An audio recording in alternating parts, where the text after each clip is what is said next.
સમગ્ર રાજ્યભરમાં ભારે વરસાદી માહોલ જામ્યો છે તેને લઈને ગઈકાલથી સુરેન્દ્રનગર અને સાથે જ મોરબી જિલ્લામાં પણ ધોધમાર વરસાદ ખાબકી રહ્યું છે ત્યારે હળવદના ઢવાણા પાસે પણ અંદાજે 20 થી 25 લોકોને લઈને જતું ટ્રેક્ટર પાણીમાં તણાઈ ગયું જે બનાવને પગલે જિલ્લા કલેક્ટર ઘટના સ્થળે આવી પહોંચ્યા હતા અને બચાવ કામગીરી શરૂ કરવામાં આવી હતી।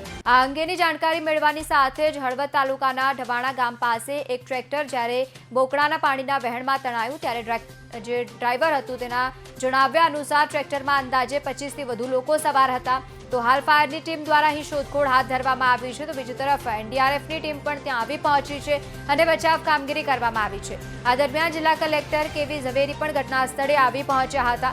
ઘટના ગત રાત્રે 8:30 કલાકેની આસપાસ બની હોવાનું સામે આવ્યું છે। અત્યાર સુધીમાં 11 લોકોને બચાવી લેવામાં આવ્યું છે અને હજુ સુધી ટ્રેક્ટરમાં કેટલાક લોકો સવાર હતા તેની સત્તાવાર માહિતી સામે નથી આવી।